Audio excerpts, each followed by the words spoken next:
अरे भाग्यवान, मेरे जूते कहाँ रखे हैं? मुझे बाहर जाने में देर हो रही है। तभी मालती कमरे में आती है। ये रहे आपकी जूते। मैं इन्हें साफ करने के लिए ले गई थी। अरे वाह, तुम कितनी समझदार हो। मेरे बिना कुछ कहे ही सारे काम कर देती हो। तभी मालती झिझकते हुए रमेश से कहती है, सुनिए जी, आपसे एक बात कहूँ, बुरा तो नहीं मानेंगे ना? अरे नहीं नहीं, बेफिक्र होकर कहो।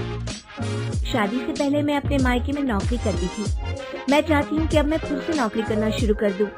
वैसे भी सारा दिन घर में बोर हो जाती हूँ। देखो मालती, तुम्हारे नौकरी करने से मुझे कोई ऐतराज नहीं है, लेकिन तुम्हें एक बात बता दूं, हमारे खानदान में आज तक कभी किसी औरत ने नौकरी नहीं की।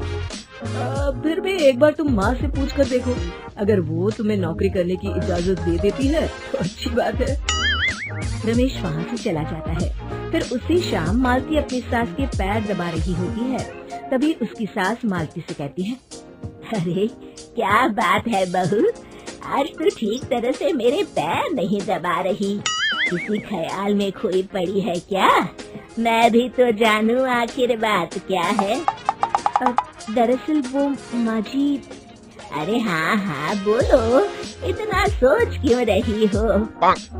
माँ जी, अगर आप बुरा न माने तो मैं नौकरी करना चाहती हूँ। घर के काम करने के बाद मेरे पास काफी वक्त बच जाता है। मालती की ये बात सुनकर उसकी सास गुस्से में कहती है, अरे बहू, तेरी तबीयत तो ठीक है ना? आज ये कैसी बहकी बातें कर रही है? भला हमारे खानदान में आज तक कभी किसी औरत ने नौकरी की है जो तू नौकरी करने की बात कर रही है, हैं? अरे बहू, तू क्या रिश्तेदारी में हमारी नाक कटाना चाहती है? जितना जल्दी हो सके अपने दिमाग से नौकरी का भूत उतार दे। और अब जा, जल्दी से रसोई में जा, खाना बनाने का वक्त हो रहा है। मालती मन मार कर खाना पकाने के लिए रसोई घर में चली जाती है। अगले दिन, नमस्ते माँ जी, कैसी हैं आप? अरे आओ आओ दिवाकर बेटा, बैठो, मैं तुम्हारे लिए चाय मंगाती हूँ। बहू, जरा एक कप चाय तो लेती आना। फिर दिवाकर एक फाइल खोलकर मालती की सास के सामने रख देता है। ये देखिए माँ जी, ये है पिछले महीने का हिसाब और ये रहे मुनाफे के रुपए। एक बार हिसाब देख लीजिए और इन कागजों पर अपने दस्तखत कर दीजिए। अरे दिवाकर बेटा, मैंने भला आज तक कभी तेरा हिसाब देखा है जो अब देखूंगी। ला बता, कहाँ दस्तखत करूँ? तभी मालती चाय लेकर वहाँ आ जाती है और अपनी सास को बिना कागजातों को पढ़े इस तरह लापरवाही से दस्तखत करते हुए देखकर हैरान रह जाती है।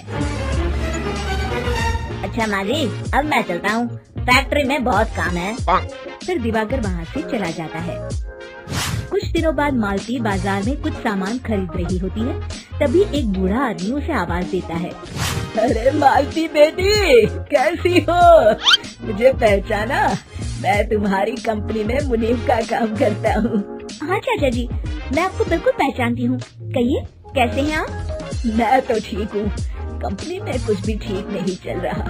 यहाँ तक कि हमें ठीक वक्त पर तनख्वाह भी नहीं मिलती। ये आप क्या कह रहे हैं? अब क्या बताऊं, आप लोग तो कभी हिसाब किताब देखने दफ्तर आते नहीं।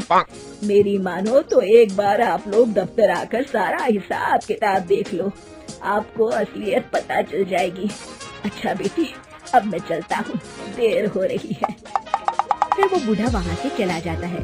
वहीं दूसरी तरफ मालती घर पहुंचकर अपनी सास को सारी बात बताती है। तभी वहाँ रमेश भी आ जाता है, लेकिन मालती की सास मालती की किसी भी बात पर विश्वास नहीं करती। तभी रमेश कहता है, अरे माँ, बिना आग के कभी धुआं नहीं उठता। जब मालती इतना कह रही है तो हमें एक बार दफ्तर चलकर देख लेना चाहिए।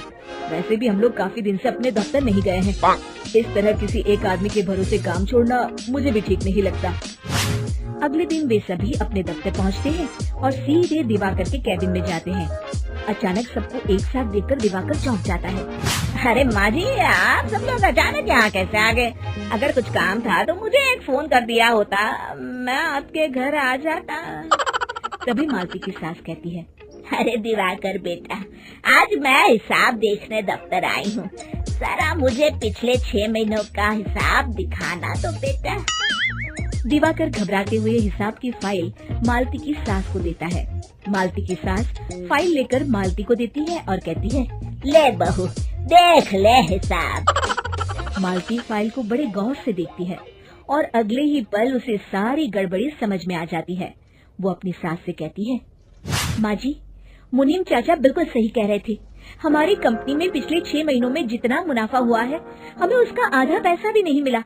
यूँ समझ लीजिए कि 1 रुपये में सिर्फ चवन्नी ही हमारे हाथों में आई है।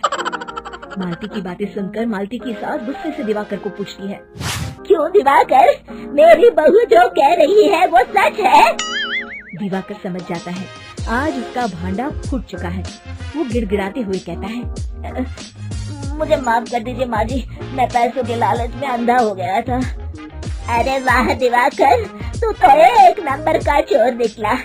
इतने दिनों से मैं तुझ पर आंख बंद करके भरोसा करती रही और तू मुझे ही चुना लगाता रहा। अभी के अभी निकल यहाँ से और दोबारा अपनी शक्ल मत दिखाना। दिवाकर वहाँ से भाग जाता है। मालती की सास मालती को शाबाशी देते हुए कहती है, बहू, आज मैं समझ गई कि पढ़ाई लिखाई हमारी जिंदगी में कितनी जरूरी है। मैं बहुत किस्मत वाली हूँ जो मुझे तुझ जैसी बहू मिली है। शिक्षा, पढ़ाई लिखाई का इस्तेमाल सही जगह करके हम दुनिया में बहुत कुछ बदल सकते हैं।